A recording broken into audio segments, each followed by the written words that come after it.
Hello everybody, I'm Jolly Soda. This video is going to be a lot different than my other ones.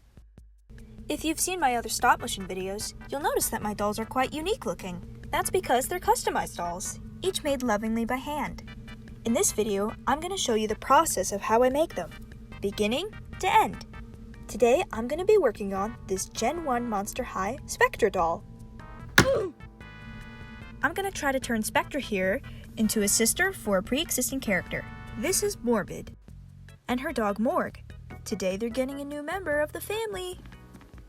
Let's get customizing. We'll start by removing her original outfit. Now that she's completely bare, let's start on the hair.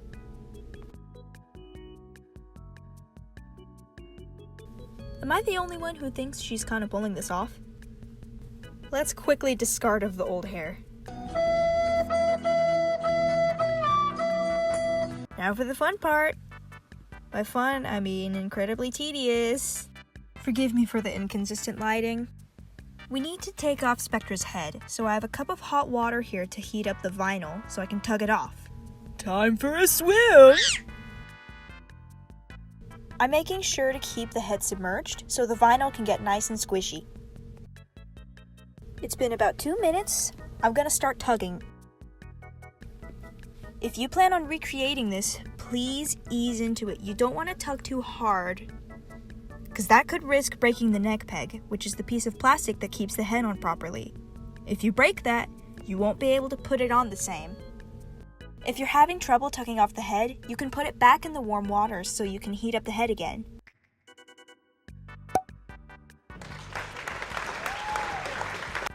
And there we go. Off with her head.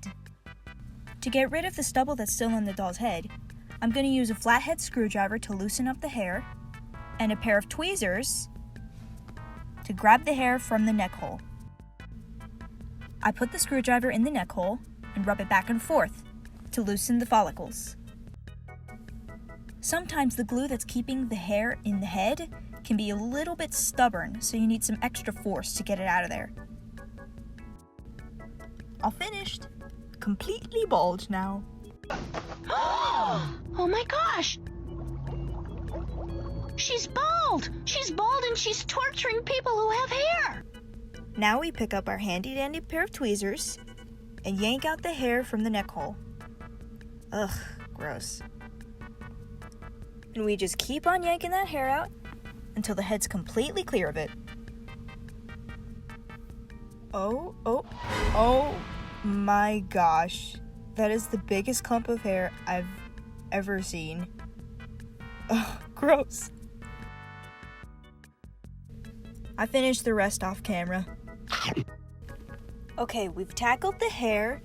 Now it's time to tackle the face. I have here a bottle of pure acetone nail polish remover. I'm going to use this to remove the rest of the factory paint from her face. With this Q-tip and with this acetone, we shall remove what is left of her identity. Put the acetone in the lid. Take a Q-tip, dip it in the acetone, and start scrubbing.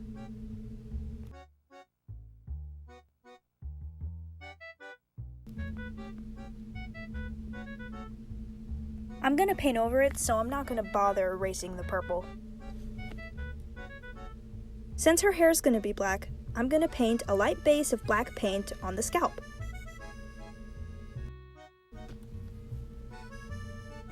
To put new hair in the doll, I'm gonna use this rooting tool, which kind of looks like if the eye of a needle were cut in half. Anyways, I'm gonna hook the hair wefts onto it and stab them into the doll's head. You'll see. Peekaboo! We're using this lovely black hair.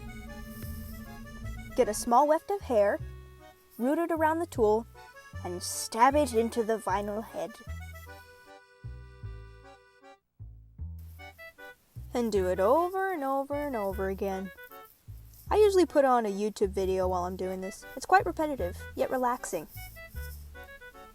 When I'm doing a hair part, I like to map out where the part is with a pencil and double root where I want that part to be, so it's extra thick.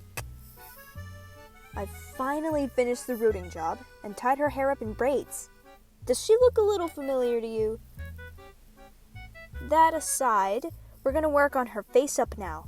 I'm using a thin little detail brush to paint the whites of her eyes with acrylic paint. A little creepy, but that's the idea. She's related to Morbid after all.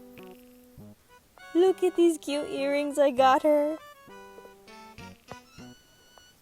That kind of looked like it hurt her forehead.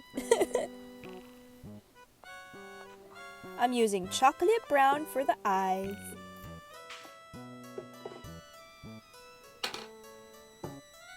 I'm using this sharp pointy thing to paint the irises. Sorry, just focusing on this very delicate process.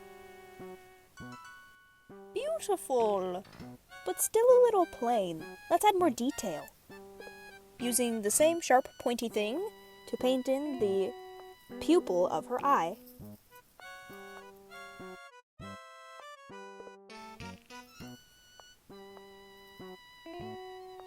Huh. I can't help but notice, but she's so familiar. There you go. The rest of the facial details. Eye shines, lashes, lipstick. She's all dolled up. While I'm rebraiding the hair, I'm going to acknowledge that I knew exactly what I was doing from the start. I knew I wanted to make a Wednesday Addams doll, and I thought, how could I fit that in with my little doll universe? And I figured, why don't I make Morbid and Addams? That way, making Wednesday would make sense, because it's her sister, you know? Aw, look how cute they are together. I had a lot of fun doing this project. Clearly, I do this kind of thing a lot. Big collection. And it's still growing. Thank you so much for watching. Hope you liked the video. And hope you like what I did to Spectra. Now Wednesday Addams, sister of Morbid Addams. Huge shout out to Dolliteful and Everything Dolls for being huge inspirations for me. You guys are the whole reason why I started this very niche hobby, and I just love it so much. This is terrifying.